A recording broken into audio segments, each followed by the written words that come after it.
it's Katie, and your Instagram addict is finally doing her how I edit my Instagram photos. For the longest time, I've been wanting to do this. You guys have been requesting this. It's finally here. If you guys have been following me on Instagram, which, aloha KDX, follow me, turn my notifications on. I have gone through many theme changes, and I still remember how I edit every single one of them. So I'm going to show you that in a few seconds, but first, if you're not already part of our Alohana, what's an Alohana, what'd you just say? That's what we call our family on this YouTube channel. Subscribe down below and be sure to click that notification bell so you can join the early squad, because I reply to all early likers and commenters. And bonus perk, once you do that, just comment down below aloha and a message that you want our Alohana to see, because I will feature you like these wonderful people. And now for the good stuff, how I edit my Instagram photos. First things first though, if you're wondering where I got my iPhone case, another one right here, I don't just carry around iPhone cases, it's because I designed these cases and I got this amazing opportunity to work with Good Vibe Cases, my all-time favorite iPhone store. 100% of my earnings are going to a water.org fundraiser for people who lack access to clean water. I will link the video where I talk more about it down below. It's a great case for a great cause, if I do say so myself. The editing app I use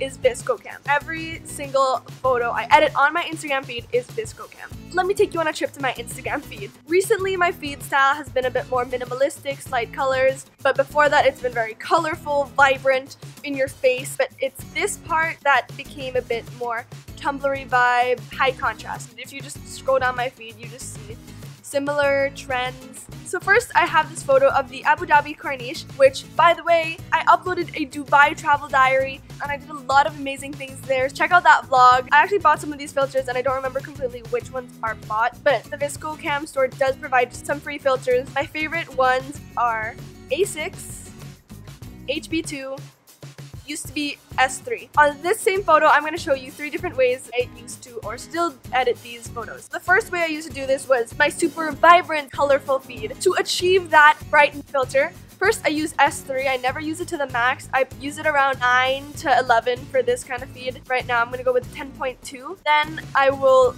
likely try to adjust the brightness, but sometimes it just drains out the color, so I'm going to decrease it. Then must high contrast, so 1.5. I rarely reorient my photos or do this vertical, horizontal perspective stuff. I usually go straight into clarity to make it high definition or seemingly high definition. Then I sharpen it. Then saturation is the key to this feed. Just burst it. But I don't overdo it, because you know when your photos look like this, it's kind of weird, and I do it around 2? 1.7? Yeah, that's good. And sometimes if your contrast is too intense, you can do shadow save. I rarely do highlight save because I want those highlights that make it really white. You can see in between the rocks, it becomes more subtle. I also normally like temperature, making it higher or more warm. Vignette, I used to really like doing this because it made your photo look so much more intense, but when you put it with a feed, it just doesn't work. Grain, why would you want to make your photo look grainier?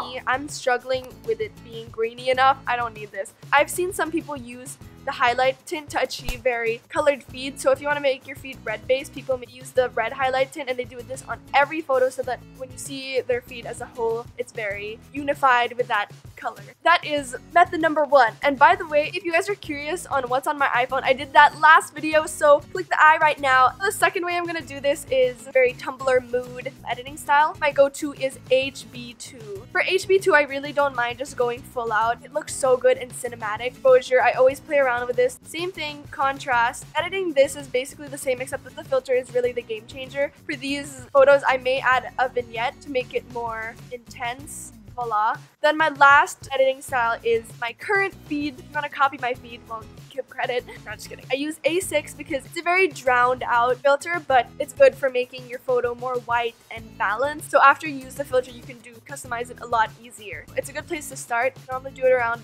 10. For this, I almost always try to make it brighter, because let's say I make it 1 right now, I can easily offset it by making the contrast more, so you regain the depth. Always sharpen, sometimes clarity, saturation for sure.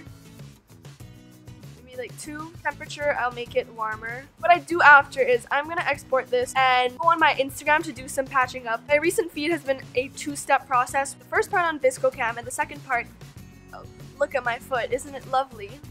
not. After I have the photo, you know, move on, whatever. But I will use Clarendon 3040. This photo is already pretty blue, so I don't want to overdo it and make it obvious that I use Clarendon. So I'm gonna do maybe 20. And something you can't do on VSCOcam that you can on Instagram is the shadows. You can make the shadows more intense on Instagram. Also, to make my feed very white and unified with the white exposure is highlights, and I make it as bright as I can make it. And after I do that, photo is ready to post. I'm sure a lot of you wonder why you get a notification that Aloha KDX uploaded a photo, but you check and there's no photo. Well, it's oftentimes because I have to first test it fits my feed, and then I quickly delete the post, hoping nobody sees it. So ta-da, these are the 3 ways I edit my Instagram photos. There you go. Give this video a thumbs up, subscribe down below, and join our wonderful Alohana. So much love. I am so grateful for your support. So exciting because we're so close to 50,000 subscribers. Don't forget to check out my iPhone case collection. Click this eye to watch more of my videos. Social media is on your right. People who follow me on social media are the first to know when a new video is going live. I love you guys to paradise and back. Thank you so much for watching.